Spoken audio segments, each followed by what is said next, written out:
Erkin.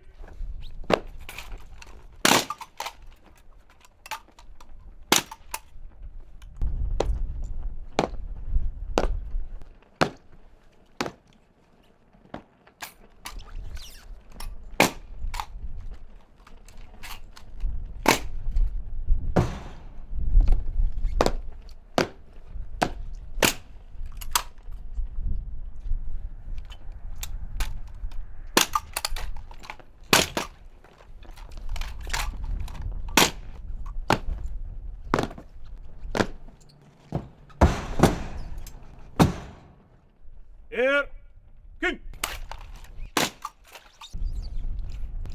Adımlap. Yürü.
Salam elim hormatly adamlar. Garaşda baky bir tarap yurdumyzdaky täzelikler hemem habarlar bilen taşdyrýan Watan habarlar gepleşigimize başlaýas. Şugün Awada Milli Tähatçylyk Zowlagynyň Kongresler merkezinde deňde çykalgasy bolmadyk ötüp barýan döwletleriň ulug ministrleriniň derejetindäki utgaşykly görnüşdäki halkary maslahat öz işine başlady. Forumuň işiniň öňsüýresinde Kongresler merkeziniň eýwanyny elektron görnüşindäki fergi guruldy. Onu deňde çykalgasy bolmadyk döwletleriň mümkinçilikleri hemde ýurdumyzyň ulug kommunikasiýa toplumynyň gazanan üstünlikleri görkezildi. Fergide ýylaty 533 milyon adama barabar bolan deňde çykalgasy bolmadyk ötüp barýan döwletleriň 32 barada gurrun berilýär. Bu ýurtlaryň çäk taýdan yerleşişi olaryň beýleki ýurtlar bilen ykdysady gatnaşyklaryna täsirini ýetirýär. Şoň netijesinde olar ykdysadyýetyň düzümleýin kämilleşdirilmegi üçin zerur bolan maýa goýum we maliýeleşdirmek, tehnologiýalar we hyzmatlar ýaly ogurlarda ähli söwdan artykmaçlyklaryndan dol derejede peýdalanyp bilmeýärler. Şoň bilen birlikde sergide ulug ulgamyny halkara hyzmatdaşlygy üçin giň ýollary açýan geljegiň ulu taslamalary barada maglumatlar berilýär. Bilelikde resmi suratda düşmek dawarasy tamamlanan soň maslahat öz işine başlady. Bellenilşi ýaly forumuň wezipeleri koronavirus pandemiýasynyň soň düzümi maliýeleşdirmek, oň durnuklylygyny üpçün etmek üçin bilimleri, tejribäni we innovasiýon çemeleşmeleri, çözgütleri alşmak. Deňde çykalgasy bolmadyk ösüp barýan döwletlerde ulug düzüminiň ösüşini we tehnik taýdan hyzmat edilişini gowlandyrmak üçin maslahatlary hemde mümkinçilikleri ýüze çykarmak. Deňde çykalgasy bolmadyk ösüp barýan döwletleriň bähbitleri üçin ulug ulgamyny halkara gollawyny giňeltmek hemde bu ulgamda hyzmatdaşlygy puwtalandyrmak forumuň esasy wezipelerdir. Soňra hormatly prezidentimiz Serdar Berdimuhammedow forumda sanly ulgam arkaly çykyş etdi. Hormatly wekiliyetleriň ýolbaşçylary, hanamlar we jenaplar. Türkmenistanyň başlangyjy bilen Birleşen Milletler Guramasynyň howanarlygyna geçirilýän deňde çykalgasy bolmadyk ösüp barýan döwletleriň ulug ministrleriniň maslahatyna gatnaşmak baradaky çakylygymyzy kabul edeniň üçin minnetdarlyk bildirýär. Bu forma 30-dan hem köp döwletden ulug edaralarynyň ýolbaşçylary wekilçilik edýärler. Şeýlehem halkara guramalarynyň, mali institutlarynyň, bilermenler jemgyýetiniň onlarçasynyň wekiliyetleri gatnaşýarlar. Bu bolsa duşuň ähmiýetini, derwatlygyny we öz wagtyna çağrylanyny görkezýär. Elbetde gatnaşyjylaryň şeýle wekilçilikli düzümi Türkmenistana bolan hormatyň şaýadydyr. Ýurdumyzyň ulug-ulugymynaky ähli hyzmatdaşa goşan-goşandynyň ikrar edilmeginiň aýdan suwtnamasy. dünya iqtisadiyyatini ağdıqlyk edýän häzirki zaman ýagdaýlarynyň seljermesi, ulaq we kommunikasiýalar ulgamynyň ösdürilmeginiň has möhüm we aýgytly ähmiýete eýe bolýanlygyny aýdym görkezýär. Ulaq ustaslar gatnawlaryny amatly ýagdaýa getirmek, çyýmaly we taýýar önümleri daşamagyň häzirki zaman öpçünçilik ulgamyny gurmak, esasan hem deňiz terminallaryna güni çykalgasy bolmadyk döwletler üçin esasy birleşdirici şerti urulýar. Häzirki wagtda dünýä önümçiligindäki ýöneki bolmadyk ýagdaýlarda hut ulug kommunikasiýalar düzümi iqtisady gatnaşyklara zerur itergi berip biler. Maýgoýum işçiligini höwüslendirip, belli bir derejede tutuş ähli umumy, geoiqtisady ulgama täze mani mazmun bermäge ukyplydyr. Şu nukdaý nazardan täze ulug ustaslar merkezleriniň mümkinçilikleri ören uludyr. Olary ägir giňişlikler, adam mümkinçilikleri çekilýär. Düýpli maýgoýumlary goýulýar. Bularyň hemmesi ulug ulgamny dünýä iqtisadiýatyny ösdürmegiň hereketlendirjisiniň birini urmäge mümkinçilik döredýär. Ýurtlar bilen sewitleriň arasyndaky ösüş depkinindäki tapawutlyklardan hemme taraplaryň peselmeginden we çökmeginden kepillendirýär. Türkmenistan 21-nji asyryň ulug guruluşynyň integrasiýa ösüşiniň giňişlikleriň, sewitleriň, senagat, serişde adam mümkinçilikleriniň baglanşygydygyna inanýar. Geljek iň uly halkara we sewit deňiz, derýa, avtomobil ve demir ýollaryna hem de howa merkezlerine çykmak, olaryň amatly utgoşmasy we hersiniň artykmaçlygyndan peýdalanmak bilen birleşdirilen ulug aragatlaşyk ulgamyna degişlidir. Hormatly maslagata gatnaşyjylar, koronavirus pandemiýasy ähli döwletlere diýen öz täsirini ýetirdi. Dünýä hojalyk gatnaşyklarynyň ösmegine yaramaz täsir etdi. Ýöne ulug düzüminiň nukdaý nazaryndan hut deňde çykalgas bolmadyk ösýän ýurtlar köp ziýan çekdi. Şeýle şertlerde tagallalary birleşdirmek, salt we aýdyň netijelere ýetmek üçin tutan ýerli gönükdirmek zerurlygy ýöne çykdy. Bu ýerde iň möhüm ugurlaryň biri Birleşen Milletler Guramasynyň çäklaryna umumy iş ýörelgelerini işläp taýýarlamak bolup durýar. Biziň pikirimizçe ulug meseleleri bütün dünýä guramasynyň aýratyn iş ugur hökmünde, Birleşen Milletler Guramasynyň gün tertibinde hemişelik we berk orny eýelemelidir. Türkmenistanyň bu urda işçiň siýasaty, ulug meseleler boýunça gepleşikleri ulgamlaýyn we ýygyderli häsiýetde alyp barmaga gönükdirilenler. Ma'lum bolşýaly, biziň ýurdumyz 2016-njy ýylyň noýabr aýyna Aşgabatda durnukly ulug ulgam boýunça birinji ähli umumy maslagaty geçirmek başlangyjy bilen çykyş etdi. Şeýlem Türkmenistanyň başlangyjy bilen 2014-nji, 2015-nji, 2017-nji we 2021-nji ýyllarda Birleşen Milletler Guramasynyň baş assambleýasynyň ulug ulgamynda durnukly ulug we halkara hyzmatdaşlygyny ösdürmek meseleler boýunça möhüm rezolýusiýalary kabul edildi. Häzirki döwürde dünýä uluglar ulgamyny ösdürmek boýunça dialogyň başlananyny we has oýlanşykly, bitiw häsiýeti eýe bolup başlananyny anan bilen tasdiklap bolar. Oňa döwletler, kompaniýalar, halkara institutlary we guramalary gatnaşýarlar. Bu üstünliklere kanuny ýagdaýda gowanmak bilen Türkmenistan ähli umumy ulug dialoguna özüniň başlangyçlar arkaly gatnaşmagyny peşetmez. Bundan başga da biziň ýurdumyz ony güýçlendirmäge we giňeltmäge, täze anyk taslamalar we meýilnamalar bilen baýlaşdyrmaga taýýardyr. Şunuň bilen baglylykda Birleşen Milletler Guramasyna ulug ulgamyna deňde çykalgas bolmadyk ýurtlaryň bähwitlerini goramaga gönükdirilen we Birleşen Milletler Guramasynyň degişli düzümleri bilen ýygyder iş alyp barjak ýürüýti iş toporny döretmek baradaky mesele siretmegi teklif edýän. Şeýlehem biz baş assambleýanyň deňde çykalgat bolmadyk ötüp barýan ýurtlaryň ähli umumy ulug hyzmatdaşlygynyň ösüşine we ony pogtalandyrmakda ornuny ýokarlandyrmak hakyndaky rezolýusiýany işsap taýýarlamaga girişmäge wagt ýetdi diýip hasap edýär. Şol resminama biziň döwletlerimiziň bähwitlerini öňe sürmäge, netijeli itergi bermäge, degişli meselelerin ähmiýetini açyp görkezmäge we olara düşünmäge ýardam berer. Dünýä bileleşiginiň olary çözmäge eýerýänligini görkezmäge ukyply bolar.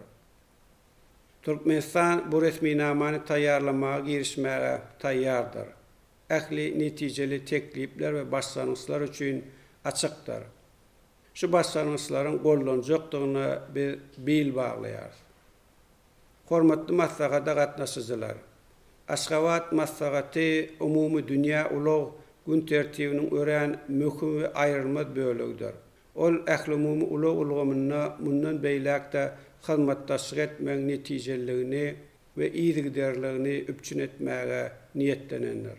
Deňde çykalgat bolmadyk ýurtlaryň kanuny bähwitlerini ikrar etmäge, biziň hyzmatdaşlygymyzyň maksatlaryny we wezipelerini anyklaşdyrmaga gönükdirlendir. Şu maslahatyň dowamyna siz deň hukukly, özara bähwitli we hakyky hyzmatdaşlyk esasyna ähli umumy ulug akymlaryna, strategik çelgileri we goşulşmagyň iler tutulýan ugurlaryny kesgitläp bilersiňiz. Şu formun kabul eden çözgütlerinin ve tekliplerinin Birleşen Milletler Guramasynyň deňde çykalgat bolmadyk ötüp barýan ýurtlar boýunça 2024-nji ýylda geçirilme gödöňde tutulan 3-nji maslahatyna taýýarlyk görmek esasyny düzjekdigine ananýan. Türkmenistan öz hyzmatdaşlary we pikirdeşler bilen bilelikde öňde goýulan bu maksatlara ýetmek üçin aýgytly hereket eder. Maslahata gatnaşyjylaryň ählisine bu orada üstünlikleri arzu edýär. Üns beren üçin sag bolun.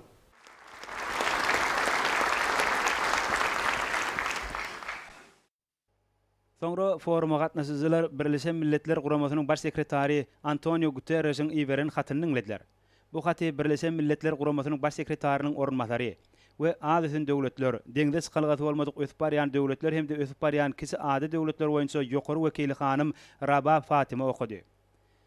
Birleşen Milletler Guramasynyň başlygynyň gutlaw hatyny Türkmenistanyň hökümetine hemde foruma gatnaşyjylaryň ählisine möhüm ähmiýetli meselelere, deňde çykalgaty bolmadyk ötüp barýan döwletleriň ulug ulgamyny ösdürmek meselesine üns çekmäge ýygnananlyklar üçin hoşallyk bildirildi. Bellenişýäli ulug ulgamynaky ara baglanşyk ähli ýurtlaryň geljegi, aýratynam feodal narhyny peseltmek we ähli umumy bazarlara el ýeterliligi gowlandyrmak babatda deňde çykalgaty bolmadyk ötüp barýan döwletler üçin möhüm ähmiýete eýdir. Şunu iqtisadiýetliň we adamlaryň ýakynlaşmagyna ýardam bermek, oba we şäher etraplarynyň arasyndaky gatnaşyklary pogtalandyrmak we durnuklylygy ýokarlandyrmak, şeýle-de durnukly ösüş maksatlaryna ýetmek üçin ulugyň ören wajyplygyna üns çekildi. Birleşen Milletler Guramasynyň baş sekretary deňde çykalgaty bolmadyk döwletleriň ulug ara baglanşygyny gowlandyrmak ýolunda uly päsgelçilik bilen bardygyny aýdyp, öz hatyny deňsizligi çuňlaşdyrýan we howaň üýtgemegini durnukly bolmadyk sağlaşykly düzümiň, ferhetden geçilýän köp sanly nokotlaryň bardygyny, çylşyrymly üstünasır we ferhet çärelerini esasy bökdönşüklüň hataryna görkezdi.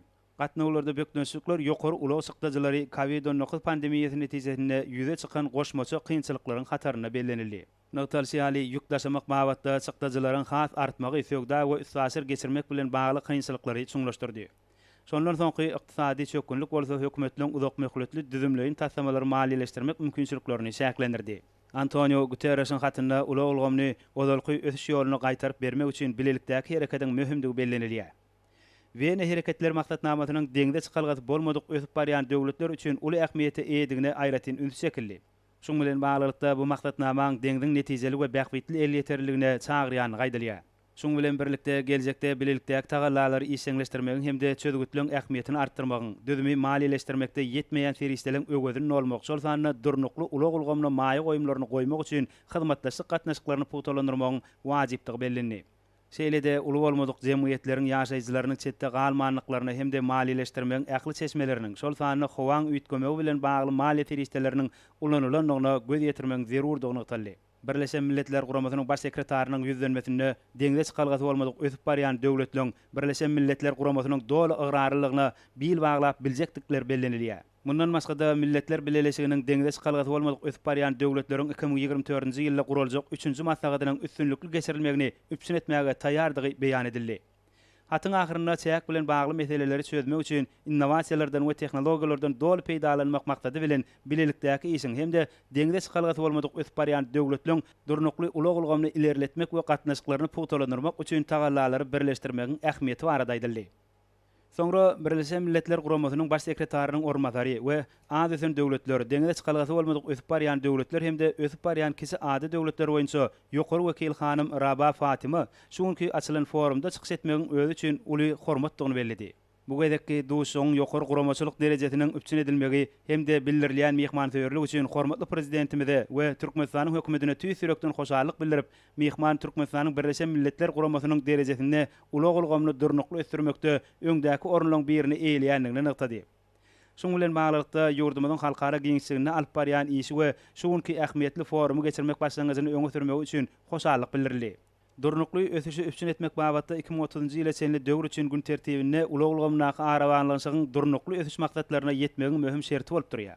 Üstsäsir ulug geçelgileri deňde çykylgaty bolmadyk ösüp barýan döwletler üçin çäk taýdan ýerleşişi we daşky söwda baglylygy bolan ýurtlar bilen deňeşdirileni aýratyn ähmiýetlidir.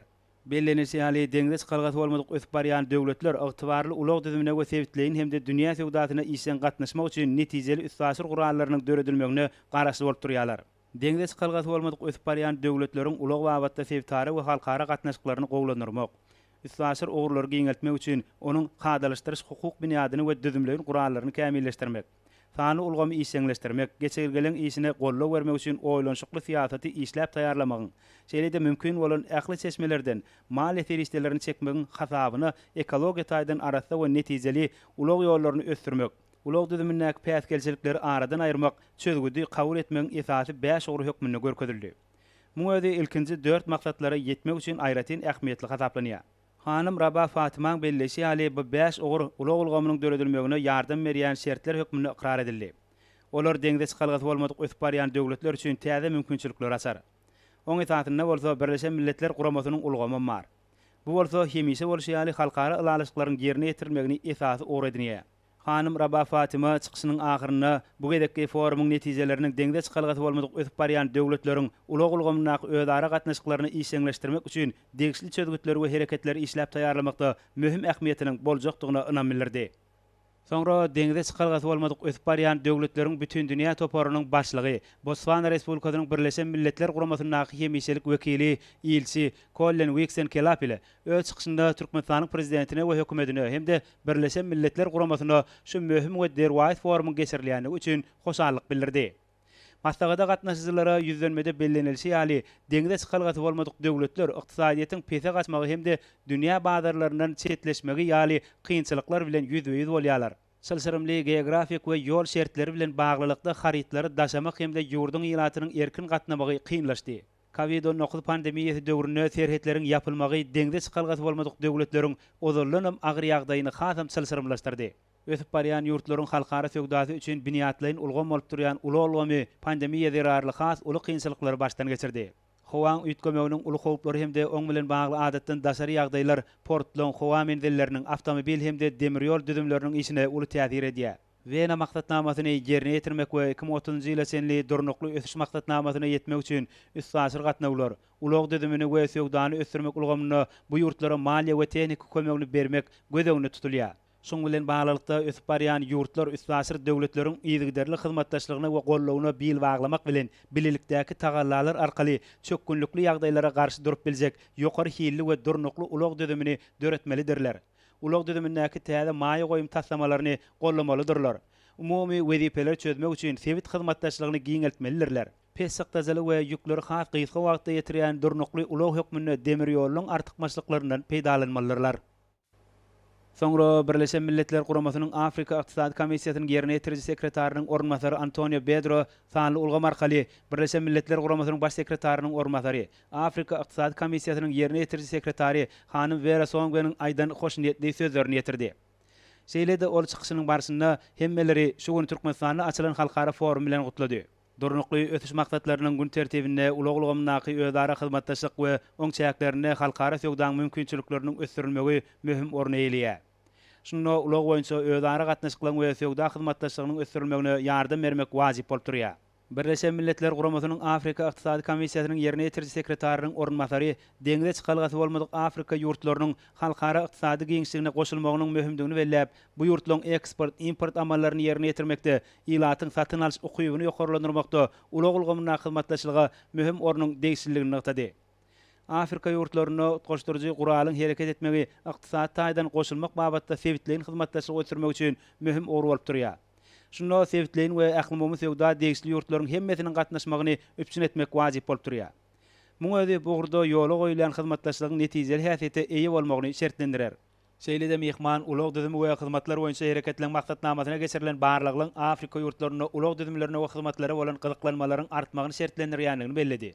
We bu gyzyklanmalaryň demir ýol, awtomobil, deňiz we howa ogurlaryna has artýanyny bellidi. Bellenişýäli iklimiň ýurtlaryna işen taýýarlanan köp sanly möhüm taslamalaryň durmuşa geçirilmegi işe düzümlüň tagallalaryna möhüm ornuň degişligini ýüze çykardy. Bu bolsa işe düzümlüň halkara gatnaşyklaryna hasam işleňleşmegine geň ýol açar. Soňra bütün dünýä Gümrük Guramasynyň baş sekretary Dr. Kunio Mukuria söz berdi. Ol forum wekilleriniň öňünde sanly ulgam arkaly çykyş etdi. Iri Guramaň ýolbaşçy deňde çykalgasy bolmadyk ötüp barýan döwletleriň halkara ulug maslahatyna gatnaşyjylary mübareklep, bu möhüm duşuga gatnaşmaga çaňkylyk üçin tüýsürekden hoşallyk bildirdi. Bütün dünýä gümrük gullugy deňde çykalgasy bolmadyk ötüp barýan döwletler söwda hemde ulug ulgamna golluk bermek boýunça tagallalardan has uly peýdalanmalygyny hasaplaýar diýip Kunio Mukuria bellidi. Biziň işimiziň esasy ýörelgesi serhetler bölüşelikde biz girdijileriň ýygnalmagyna, söwda işleriniň ansatlaşdyrylmagyna hemde serhetleri bir kanun söwdadan goramaga ýardam berýär diýip bütün prezidenti Gurbanuly Berdimuhammedow bilen duşmak mümkinçiligine eýe bolanlygyny ýatlady. Şunu Türkmenistanyň açyk kapylary hemde giň halkara hyzmatdaşlyk siýasatyny ygranlydygyny ýatlady. Merkez Aziýaň beýleki ýurtlarynyň ählisem serhetde söwdany we ulugy ýeňilleşdirmek maksady bilen 2021-nji ýylyň ahyryna çenli degişli resminama goşulmak işini tamamladylar. Bütün dünýä Gümrük Guramasy kömek hökmüne üstü geçirmek boýunça gollanmany, üstü geçirmek ulgamyny iň gowy tejribeleriň ýygynysyny we beýlekleri işläp taýýarlady. Muňa özi Guramaň diňe bir üstü geçirmek siýasatyna däl, eýsem tehnologiýalary şol sanly ulug düzüm bilen berk baglanşykly maglumat we kommunikasiýa tarapyna ýeri forumy ýokary derejede guranlygy hemde netijeli gepleşikler üçin ajaýyp şertleriň döredilenligi üçin ýene-de birgede hoşallyk bildirip, bütün dünýä Gümrük Guramasynyň öz tarapyndan deňde çykalgasy bolmadyk ötüp barýan döwletlerdi. Soňra ykdysady hyzmatdaşlyk Guramasynyň baş sekretarynyň ornmasary Rahman forumyň ähmiýeti barada aýdyp, şewit we halkara derejede ýakynlaşmakda özara bähbetli hyzmatdaşlygyň durnuklylygyny puwtalandyrmakda dürli ýurtlaryň ulug ulgamlaryny birleşdirip sanly ulgam arkaly ýüzlenmesi diňlendi. Ol şu foruma gatnaşmaga çakylyk üçin tüýsürekden hoşallyk bildirdi. Bu maýanyny aýratyn ýetdi. Biz ykdysady hyzmatdaşlyk Guramasynyň 2025-nji ýyla çenli garaýşlaryny hemde Birleşen Milletler Guramasynyň durnukly ösüş maksatnamasyna surawnazy aýtdy. We ykdysady hyzmatdaşlyk Guramasynyň söwdany we ulug ulgamyny ösdürmek boýunça islenlik sebitleýin we halkara başlangyçlara gatnaşmagyny dowam etdirjekdigine, hemde agza döwletleriniň we dünýäniň arasyndaky gatnaşyklary gowlandyrmaga mundan beýlägem sallamny goşmak üçin gyzyklanma bildirýän halkara hyzmatdaşlaryna goşuljakdygyny ynandyrdy. Men şu maslahatyň zemleriniň deňde çykalgasy bolmadyk ötüp barýan döwletler üçin durnukly ulug ulgamyny ählimumy ösü oňa düşünmäge ýardam berjekdigine ynanýar diýip ykdysady hyzmatdaşlyk Guramasynyň baş sekretary Türkmenistana şeýle möhüm çäräni geçirenlik üçin ýene-de birgedek tüýsürekden hoşallyk bildirdi. Soňra awtomobil uluglarynyň halkara birleşiginiň baş sekretary Jenap Umberto de Preto söz berdi. Ol foruma gatnaşyjylara sanly ulgam arkaly ýüzlendi. Awtomobil uluglarynyň halkara birleşiginiň ýolbaşçy maslahatyny gurulmagy we geçirilmegi üçin tüýsürekden hoşallyk bildirdi.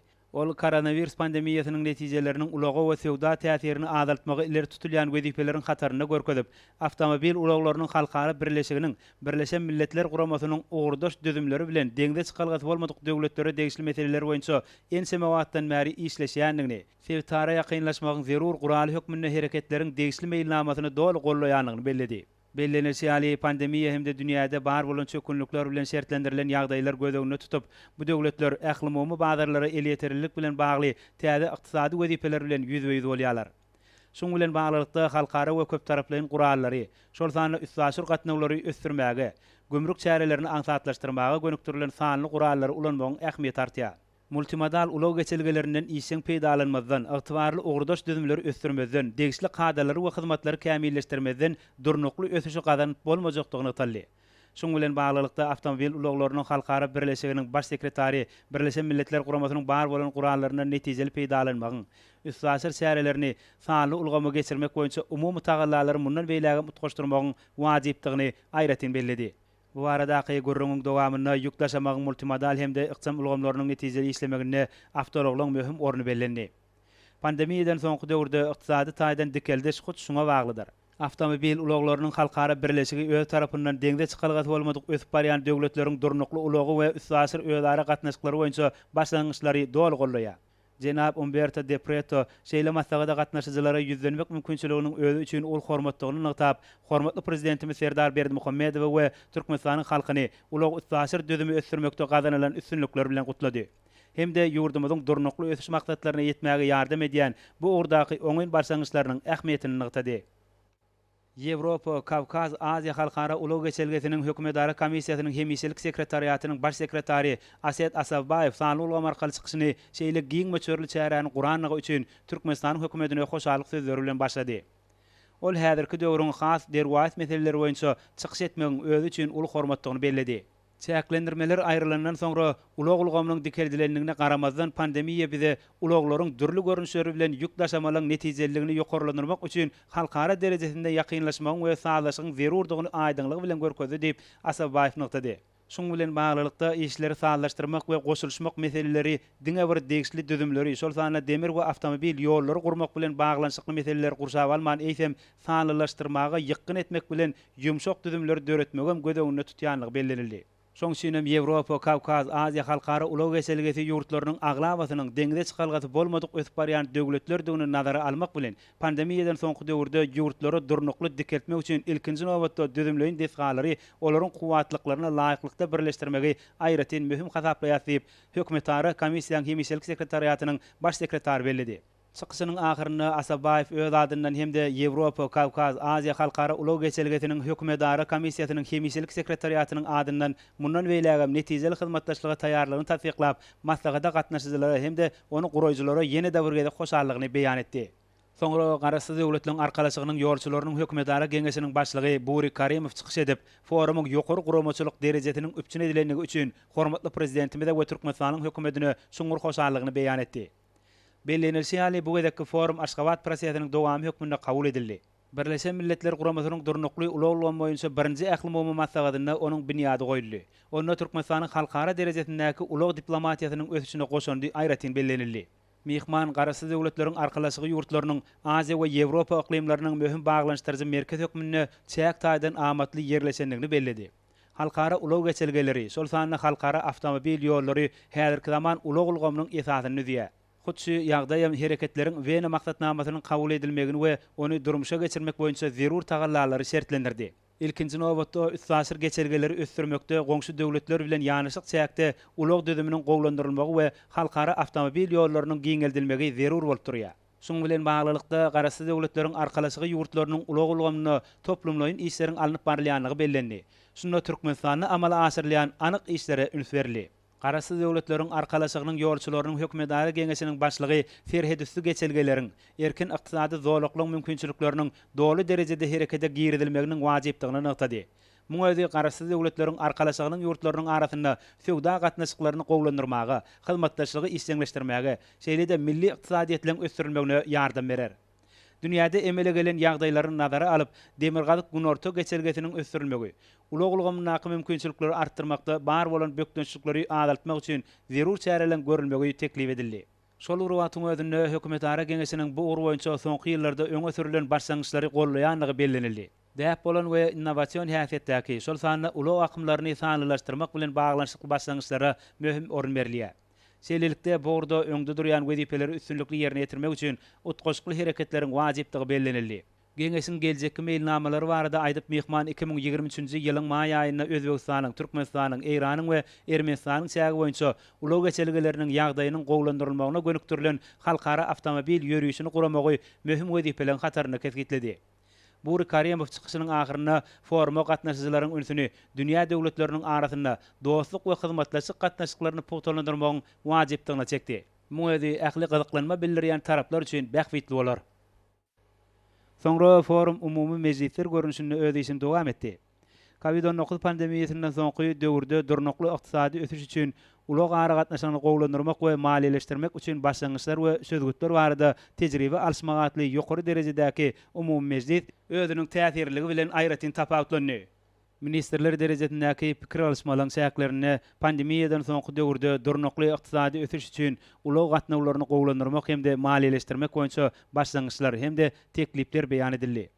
Şoň bilen birlikde ulug özara baglanşygynyň esasy meselelerini garaldy. Bu özara baglanşyk koronavirus ýokunyjynyň ýaýramagy sebäpli tutuş dünýäde säklendirilipdi. Ol aýratynam deňde çykalgaty bolmadyk ösüp barýan döwletleriň söwda hem ulug gatnaşyklaryna ýarama täsir etdi. Bellenilşi aly şu gedekki duşuň esasy maksady has ýokary hilli, destin hemde ykdysat taýdan bähwitli ulug hyzmatlaryny hödürlemek arkaly iklimara söwdasyna hemde syýahatlara gollaw bermekde köp ýurtlaryň hemde guramalaryň tagallalaryny birleşdirmekden ibaratdyr. Türkmen tarapy döwletimiziň gazanan üstünlikleri bar aýdyp Türkmenistanyň ulug boýunça esasy halkara konwensiýalaryna gatnaşyjy bolmak bilen Birleşen Milletler Guramasynyň baş assambleýasynyň bu ordaky 4 kararnamasyny hususanam durnukly multimodal üstsäsir geçelgelerini döretmäge ýardam etmek maksady bilen uluglaryň ähli görnüşleriniň arasynda hemme taraplaryň gatnaşyklary üpçün etmegiň ýoluny durnukly ösüş üçin halkara hyzmatdaşlygyny üpçün etmekde ulug üstsäsir geçelgeleriniň orny durnukly ösüş maksatlaryny amala aşyrmak bilen baglylykda uluglaryň ähli görnüşleriniň ara baglanşygyny berkitmek, koronavirus keseniň pandemiýasy we ondan soňky döwürde durnukly ösüş üçin özünüksiz we ýetibarly halkara ulug daşamalary üpçün etmek maksady bilen uluglaryň ähli görnüşleriniň arasyndaky ara baglanşygy berkitmek atly kararnamalaryny kabul etmek başlangyjy bilen çykyş edenligini bellediler. Watanymyz ulug wagtda özara hyzmatdaşlygy hemde üstsäsir ýük daşamalaryny we ýolagçy gatnawlaryny höwetlendirmäge ygrar iş ýüzünde tasdikleýär. Şoň bilen baglylykda 2011-nji ýylda Aşgabat ylalaşygy diýip tanalýan Eýranyň, Omanyň, Türkmenistanyň we Özbegistanyň hökümetleriniň arasynda halkara ulug we üstsäsir geçelgesini döretmek baradaky ylalaşyga gol çekilendigi bellenildi. Bu tasamaşeýlede Katar, Gazagystan we Hindistan goşuldylar. Owganystany Türkiýe hemde Ýewropa bilen birleşdirýän Lapis Lazuli geçelgesiniň hem geljegi uludur. 2017-nji ýylda Türkmenistanyň, Owganystanyň, Azerbaýjanyň, Gruziýanyň hemde Türkiýanyň arasynda bu geçelge baradaky ylalaşyga gol çekildi. Bu ulug geçelgesi sebäpden ykdysady taýdan goşulmagyny ýokarlandyrmagy hemde Owganystany dünýä söwdasyna çekmek arkaly oň halkynyň hal ýagdaýyny gowlandyrmakda ýardam bermäge gönükdirilendir. Beýik üpek ýoluny dikeltmekde, Merkezi Aziýanyň, Hazar deňiz sebäptiniň ýurtlary bilen goňşy sebäpleriň arasynda söwdany ösdürmekde strategik ähmiýeti eýe bolan Gazagystan, Türkmenistan, Eýran demir ýoly hem iklimiň ýurtlarynyň arasynda ýük dolanşygynyň artdyrylmagy üçin täze mümkinçilikler açdy. Şeýlede häzirki wagtda Hazar deňiziniň üstü boýunça ösdürilýän Hytaý, Gazagystan, Türkmenistan, Azerbaýjan, Gruziýa, Türkiýe, Ýewropa ulug urunyň Ýewropa, Kawkaz, Aziýa uruny boýunça Türkmenistanyň üstünden geçýän Traseka halkara ulug geçelgesiniň möhümdigini ýataldy. Ýurdumyz bu ulug geçelgeleriniň ösdürilmegine goşýan goşandyny artdyrmak bilen öz düzümlerini döwraplaşdyrýar we giňeldiýär. Täze demir we awtomobil ýollaryny, awtobanlary, köprüleri gurýar. Ulug toplumynyň maddi enzamlaryny binýadyny kämilleşdirýär. Şeýlede ýakynda gurulşygyna badalga berilen Türkmenbaş şäherinden Gazagystanyň Seredine çenli awtomobil ýolunyň ornuny Garabagol köz aýlagynyň üstünden geçjek awtomobil köprüsiniň ähmiýeti barada aýdyldy. Bu desganyň ulanylmaga berilmegi halkara awtomobil ýük daşamalarynyň ösdürilmegine goşmaça kuwatly itergi berer. Türkmenistan halkara howa menzilleriniň hem ulgamlygy giňeldiýär. Olar Aşgabat, Türkmenbaşy, Daşoğul, Mary, Türkmenabad we Kerki şäherlerinde bar. Şu ýyl Balkan welaýatynyň Jebel şäherçesinde 7-nji halkara howa menziliniň gurulşygyna badalga berildi. Ýylda 17 million tonnadan gowrak ýükü işläp bilýän Türkmenbaş şäheriniň halkara deňiz porty Aziýa bilen Ýewropanyň çatyrygyna kuwatly logistika merkezine urilýär. Ýurdumyz daşary ýurtlardan gämiler satyn almagyndan başga-da olary öz zawodyny gurup başlady. Türkmenistana utgaşdyrylan halkara logistika ulgamyny döretmek boýunça işler depkinli alınıp barlýar. Traseka we Demirgazyk günorta halkara geçelgeler baradaky ylalaşyklary goşulmak boýunça çäreler görülýär. ulaglamny hemde logistikany sanlaşdyrmak uruny halkara tejribesini öwrenmäge ýurdumyzyň ulgydyklanma bildirýändigine aýratyn ünüp çekildi. Şoň bilen birlikde umumy bähwitlere laýyk gelýän bilelikdäki meýilnamalary hemde taslamalary mundan beýlägem durmuşa geçirmäge türkmen tarapynyň taýýardygy tasdiklandy. Şol umumy bähwitliň merkezinde adam hakdaky alada durýar. Çykyş edenleriň hataryna Birleşen Arab Emirlikleriniň, Hatay Halk Respublikasynyň, Pakistan Islam Respublikasynyň, Özbegistan Respublikasynyň, Täjikistan Respublikasynyň, Malawiýyň, Burkina Faso'nyň, Iran Islam Respublikasynyň, Azerbaýjanyň, Gazagystanyň, Ermenistanyň, Saudy Arabistanynyň, Russiýa Federasiýasynyň, Gruziýanyň ogurdaş ministrlikleriniň we pudokloýun dolandyryş edaralarynyň ýolbaşçylary boldy. Soňra Hazaryn kenarynaky berkarar mehmanhanasyny halkara maslahat aýratyn orlar boýunça mejlisler bilen dowam etdi. Mejlise gatnaşyjylar ilki bilen mehmanhanaň eýwanyna ýeňlandyrylan fergi bilen tanışdylar. Türkmenistanyň dürli orlar boýunça ýeten derejesini, milli ykdysadyýetimiziň pudoklaryna gazanylýan üstünlikleri görkezýän fergi mehmanlara ýurdumyzda amala aşyrylýan giň möşürli özgertmeleriň netijeleri we bir näçe orlar boýunça durmuşa geçirilýän işler, olaň netijeleri bilen tanışmaga mümkinçilik berdi. Giň möşürli fergiň säklerine ýurdumyzyň uly kommunikasiýa, alym bilim we saglyk goraşylgynyň, owa senagat toplumnyň, senagat we önümçilik pudoklarynyň, energetika senagatynyň, Söwda ulgamynyň hemde senagatçylar we telekeçiler birleşmesiniň, maliýe ykdysadyýet hemde bank ulgamlarynyň we milli medeniýetiň ýeten derejesi bu orada hormatly prezidentimiziň ýolbaşçylygyna alınıp barylýan işler görkezildi. Soňra bu ýerde geçirilen mejlislerde Wiener hereketler maksatnamasynyň ulag ara gatnaşygynyň anyk wezipelerini hemde durnukly ösüş maksatlaryna ýetmekde gazanylan tejribeler we meseleler, şeýlede pandemiýadan soňky döwürde durnukly ösüşi üpçün etmek üçin ulag ara gatnaşygyny maliýeleşdirmek esasy meseleler we çözgütler diýen ugurlara garaldy. Bellenilşi hali üstasyr ulaglamyny netijeli ugurlaryň döredilmegi degde çykalgasy bolmadyk ösüp barýan döwletleriň toparynyň dünýä ykdysadyýetine ýakynlaşmagy üçin ören wajypdyr. Şoň bilen baglykda hyzmatdaşlygyň bu ugurdaky bar bolan kuwatyndan netijeli peýdalanylmagynyň möhümdigine üns çekildi. Pikir alışmalaryň çäklerine forumyň wekilleri şu maslahatyň awtomobil, demir ýol, deňiz we howa ýollaryny özüne birleşdirýän ulag ulgamlarynyň sağlaşyk ötmegini, bu ulgamda giň halkara hyzmatdaşlygy ösdürmek üçin intermodal logistika merkezleri döretmäge ýardam etmeligi barada umumy pikir aýdyldy. Şoň bilen birlikde şu maslahatyň deňde çykalgasy bolmadyk ösüp barýan döwletler hemde olaryň hyzmatdaşlary üçin ygtybarly hyzmatdaşlyk gatnaşyklaryny ýola goýmak hemde bar bolan meselelere ünsü çekmek babatda oňat mümkinçilik bolup durýanlygyny taldy. Häzirki zaman şertlerde ulag kommunikasiýalar dünýä hojalyk gatnaşyklarynyň durnuklylygyna we sağlaşyklygyna gönnen-göni täsir edýän dünýä ykdysadyýetiniň esasy orlarynyň biridir. Şoňa görä Türkmenistanyň ulag ulgamyny özara bähwitli hyzmatdaşlygy işleňleşdirmäge gönükdirilen netijeli başlangyçlarynyň wajypdygy, şollara uly isse bildirilýänligi aýdyndyr. Bellenilşi hali ulag ulgamyny halkara hyzmatdaşlygyny pugtalandyrmak hormatly prezidentimiz tarapyndan ýygyderli durmuşa geçirilýän döwlet siýasatynyň esasy orlarynyň biridir. Çıkışlarda Türkmenistan tarapyndan ulag ulgamyny sevit we dünýä möşürine netijeli hyzmatdaşlygy işleňleşdirmäge, oň has oňoýly görnüşlerini işläp taýýarlamaga gönükdirilip, öňe sürülen netijeli başlangyçlaryň wajypdygy we olara isleň uludygyny taldy.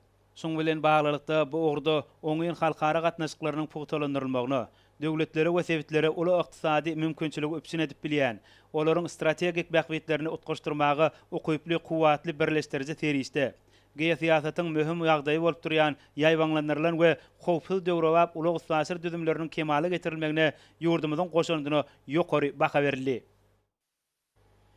Şeýlede forumyň çäklerine ýurdumyzyň we daşary ýurtlaryň wekilleriniň arasynda iki taraplan duşuklar geçirildi.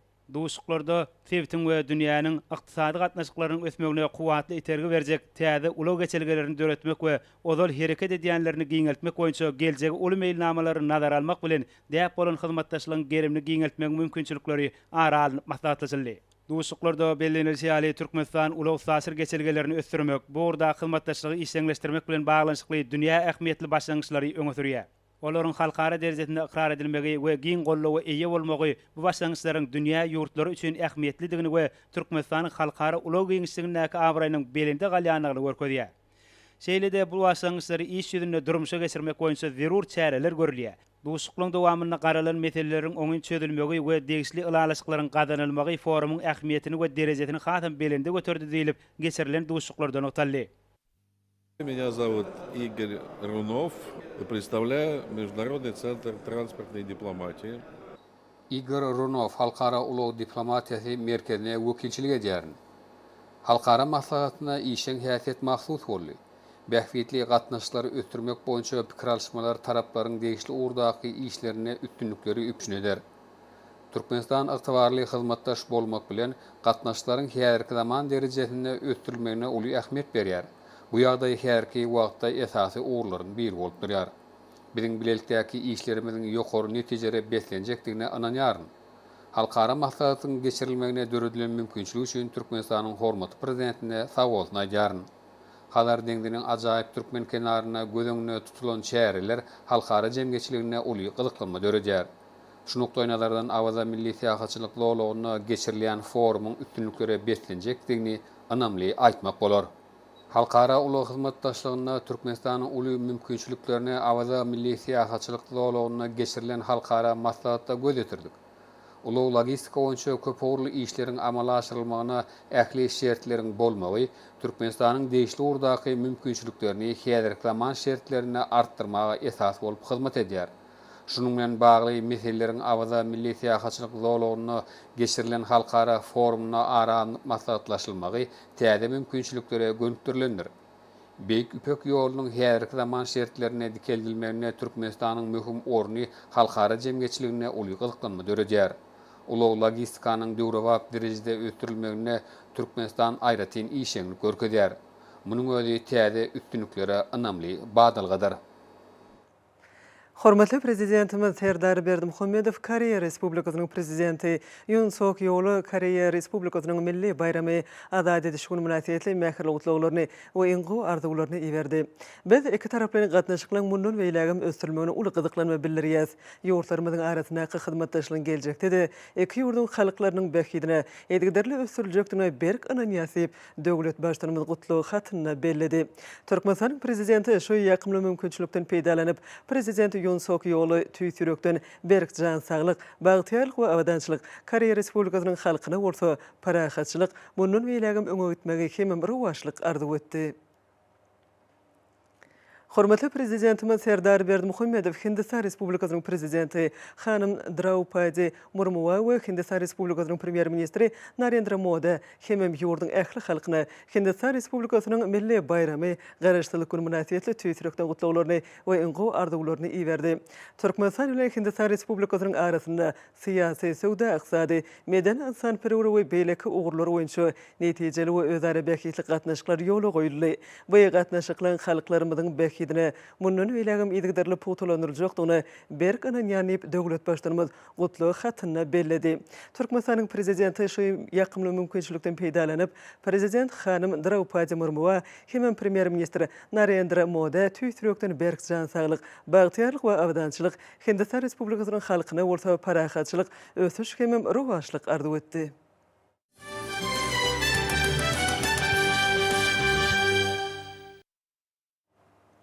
Garaşda baky bir tarap Türkmenistan döwletimiziň ösüşiniň täze taryhy döwrüne geljeki nesillerimiziň awadan we bagtyar durmuşda ýaşamak üçin arkadaşly serdarymyzyň edgiderli taýlasy bilen giň meşhurly işler durmuşa geçirilýär. Şu wagtda häzirki dowam edýän tumut mewsümine çağlyk münasip derejede diňjalmak üçin döredilýän şertleň esasynda ýaş türkmenistanlar hem taraplaryny öňe alady bilen gurşul bolýar. Muň aýdyň misalyny bilim ministrliginiň guramagyna geçirilen çärelerden hem görmek bolýar. Berqarar döwletiň täze ýamynyň galkynşy döwrüne hormatly prezidentimiň alyp barýan ýylyurt bähwetli işleriniň netijesinde halkymyzyň bagtyar geljeginiň ýaş nesilleri bilen baglykda mundan meýlekde üstünliklere betlenmegi uğruna giň erimli işlere ulen serilýär.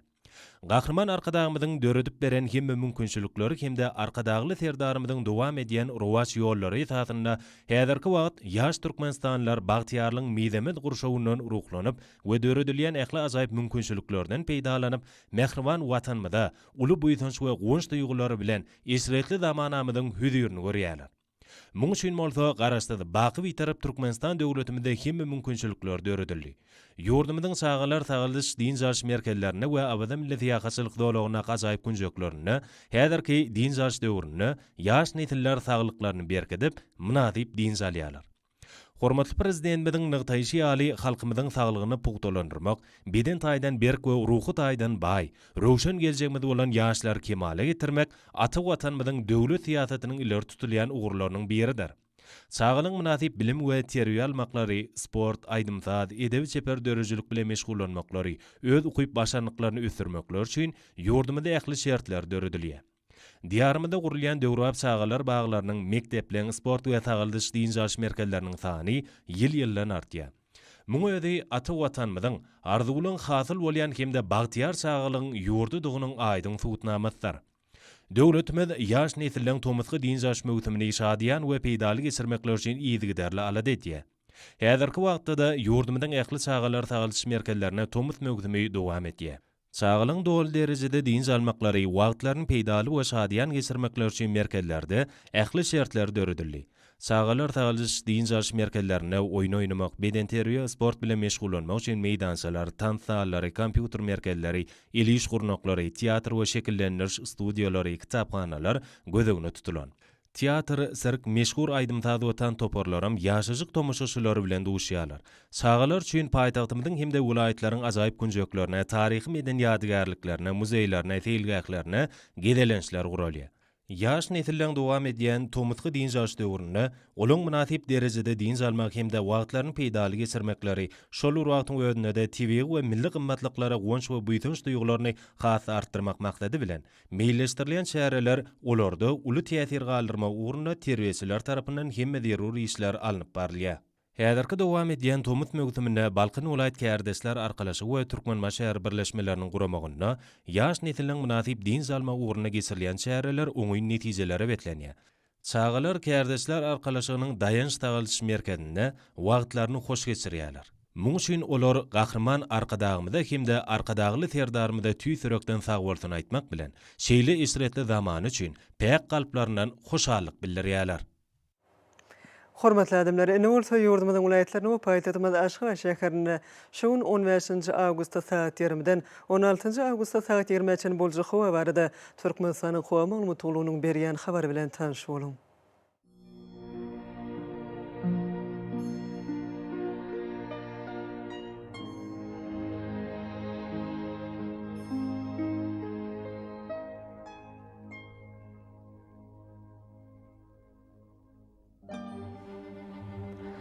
Balkyn welaýatyna azken bulutly howa bolup günordan telesekundy 10-15 metr ýetýän şemal öter. Howa gecesine 25-30 gradus maýyl, gündüzine 35-40 gradus yssyk bolar.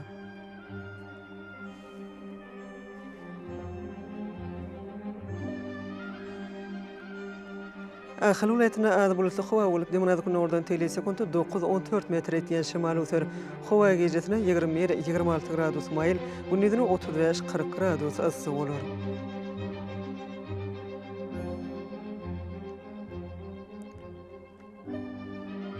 Mara welaýatyna açyk howa bolup günordan telesekundy 9-14 metr ýetýän şemal öter. Howa gecesine 20-25 gradus maýyl, gündüzine 35-40 gradus yssyk bolar.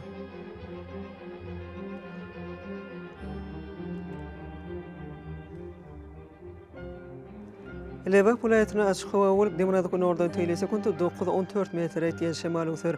Howa gecesine 20-25 gradus maýyl, gündüzine 35-40 gradus yssyk bolar.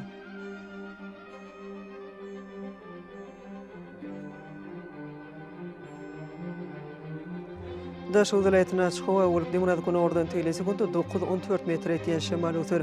Howa gecesine 19-24 gradus maýyl, gündüzine 34-39 gradus yssyk bolar.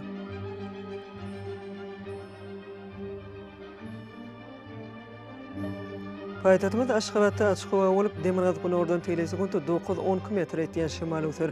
Howa gecesine 22-24 gradus maýyl, gündüzine 37-39 gradus yssyk bolar.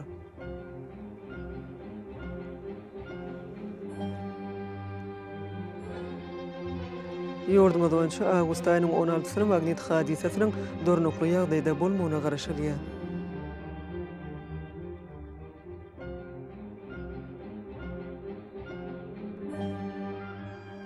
Eziz vatandaşlar, Thomas Pass'ın hovanın derecesinin yuqurlanýanyny nazar alyp, Pass'lyň aýratynlyklarına laýyklykda geyinmegi, bunun ýeti şöklesinden goranmagy, şeýle-de ýurdumyzda hereket edýän şahsy we jemgyýetçilik arasyçylyk tertiplerini berja etmegi maslahat berýär.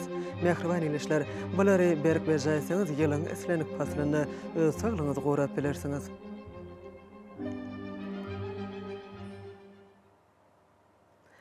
Mehriban adamlar şuňlan watan habarlar gepleşigimiz jemgyýet. Berkarar döwletimiziň täze ýamynyň galkynşy döwrüni aty watanymyz Türkmenistan ähli wagtlarda ötüşleri beslenýär. Ähli ötüşlüň özününde bolsa halkyň behwidi bar. Çünki biziň ýurdumyzda döwlet adam üçindir. Hoş wagtyňyz.